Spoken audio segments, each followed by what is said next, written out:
이번 동영상에서는 주님 공연 대축일 독서와 복음에 대한 해설의 말씀을 드리면서 못다한 이야기들을 나누고자 합니다.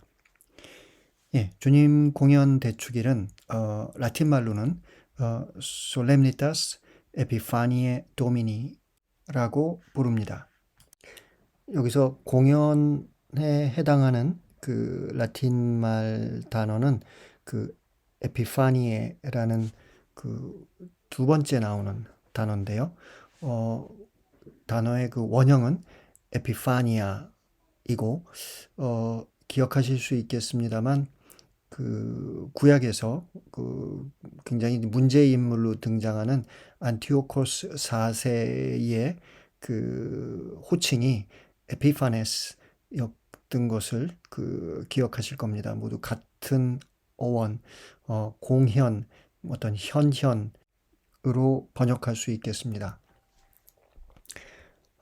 신약 성경에서 그 예수의 탄생과 유년사는 마테오와 루카복음서의 소재입니다. 루카복음서에서는 아기 예수를 방문하는 최초의 사람들이 목자들인 반면 마테오 복음서에서는 동방 박사들이 처음으로 아기 예수를 만나는 사람들입니다. 이런 차이는 그 루카와 마테오의 신학적 관점에 기인합니다. 루카에 있어서는 가난이라는 신학적 주제가 중요합니다.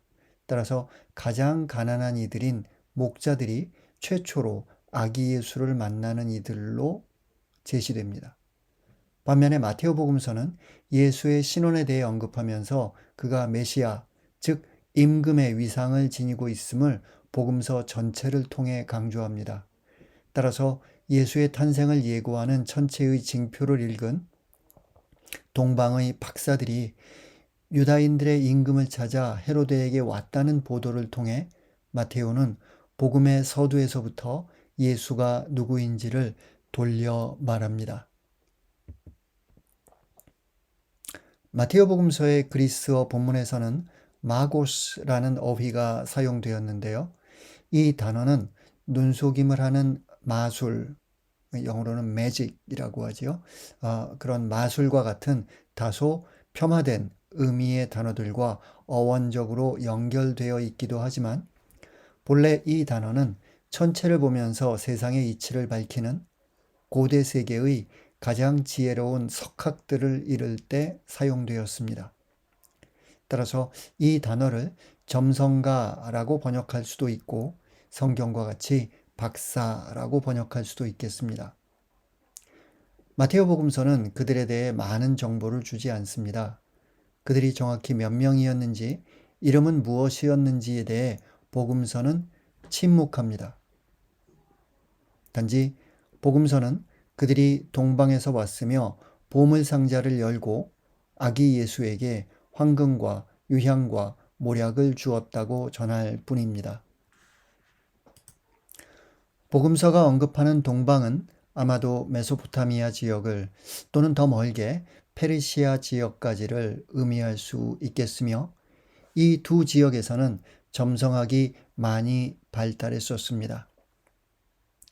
앞선 동영상에서 말씀드린 대로 그런데 155년부터 220년경까지 그 카르타고에서 활동했던 테르툴리아누스는 박사들이 그 왕들이었을 것이다 라고 생각하였고 185년부터 253년 알렉산드리아를 중심으로 활동했던 오리게네스는 그 예물이 셋인 걸로 보아서 그들의 숫자가 셋이었을 것이다 라고 생각했습니다. 이제 거기서 교회의 그 전통이 비롯된 것이죠. 그래서 교회는 이 동방에서 온 박사들을 삼왕이라고 부르기 시작했습니다. 5, 6세기에 이르러 동방에서 온 삼왕의 이름을 카스퍼, 멜키오르, 그리고 발타사르라고 부른 전통이 발견되기 시작합니다. 동방 박사들의 예물은 각각 신학적 의미를 함축하고 있습니다. 황금은 임금의 권위를, 유향은 사제적 지위를, 모략은 예수의 죽음을 각각 의미합니다. 이 예물을 통해 마테오 복음서는 예수가 단지 유다인들의 임금이라는 제한적 지위를 뛰어넘게 될 것임을 암시합니다. 동방에서 온 박사들의 경배로 시작한 이야기는 마테오 복음서의 마지막에서 큰 반전과 함께 마무리됩니다. 예수는 유다인들의 임금을 훨씬 뛰어넘는 존재입니다. 그의 죽음과 부활을 통해 그가 세상 끝날까지 온 세상을 다스릴 임금이며 하느님과의 새로운 계약 제사를 주관할 사제임이 드러납니다. 주님 공현 대축일 Solemnitas Epiphaniae Domini. 이 대축일에 전 세계의 가톨릭 교회는 동방 박사들의 아기 예수 경배 사건을 기념합니다. 이 경배를 통해 아기 예수가 비로소 세상에 드러났음을 교회 공동체는 기억하기에 우리는 그 사건을 공현 에피파니아라고 부릅니다. 교회의 전례력에 의하면 이 대축일은 1월 2일부터 8일 사이의 주일에 거행되어야 하는데 보다 전통적인 지역교회에서는 그 날짜를 1월 6일로 고정하여 의무대축일로 지내기도 합니다. 대림과 성탄이 가난함과 고요함 속에서 그리스도의 거룩함을 가슴에 품는 시간이었다면 공현은 두 팔을 벌리고 그리스도의 권능과 영광을 세상에 마음껏 드러내는 시기입니다. 그런데 이제 그 주님 공연 대축일이 그 한 해를 시작하는 그 시간에 위치하다 보니까 그 교회의 어떤 특별한 전통과도 이제 좀 연결이 되어 있는데요. 한국 교회에서는 그 이 전통이 거의 발견되지 않습니다만, 그 유럽 교회에서는 그 1월 초가 되면 그 주님 공연 대축일을 그 전후해서 사제들이 그 본당 신부님들이 그 자신들의 어떤 지역의 가정을 방문해서 그 집을 축복해주는 그런 전통이 있습니다. 본당 신부님들이 그 각 가정을 방문해서 집의 그 대문의 가장 그 윗부분에 새해를 나타내는 숫자와 CMB라는 약자를 적게 되는데요. 요 슬라이드 화면에서 보시는 것처럼 예를 들어 2007년이라면 그 20 십자가, C 십자가, M 십자가, B 십자가 07. 따라서 이제 그 07이 이제 2023년이 되면 23으로 바뀌겠지요.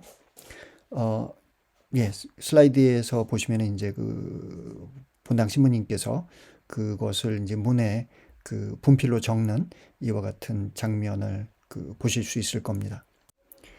그런데 이제 지역이 너무 넓거나 이제 본당이 너무 큰 경우 같은 경우에는 그 주님 공연 대축일 미사를 하면서 그 본당 신부님께서 그 분필을 축복해 주면 그 미사에 왔던 신자들이 그 분필을 가지고 이제 집에 가서 각 가정의 그 가장들이 그 앞서 말씀드린 그런 그 숫자와 약자를 그 문에 그 분필로 쓰면서 하느님의 축복과 보호를 청하는 그런 그 전통을 지켜나가고 있는 거죠. 여기서 그 CMB라는 약자를 어떤 이들은 주님 공연 대축일 그 복음에 등장했던 그 사망의 이름이다라고 생각을 합니다. 그래서 C는 카스퍼, M은 멜키올, B는 발타사르를 의미한다라고 생각하는 사람도 있습니다만 CMB는 라틴말 문장 크리스투스 만시오넴 베네디캇을 축약하는 그 축약어라고 보는 것이 더 올바른 설명일 것 같습니다. 라틴말 문장 크리스투스 만시오넴 베네디캇이 의미하는 것은 그리스도 이 집을 축복하소서라는 이런 뜻이 되겠지요. 예, 아무튼 교회의 전례력은 매년 일정한 주기와 함께 예수의 삶을 되짚으며 그리스도의 신비를 기념합니다. 대림과 성탄으로 시작되어 사순과 부활을 지나 성령 강림에 이르는 반복된 시간의 흐름 안에서 교회 공동체는 하느님 나라에 대한 기대와 희망을 그리고 예수 그리스도를 향한 신뢰와 믿음을 지켜갑니다.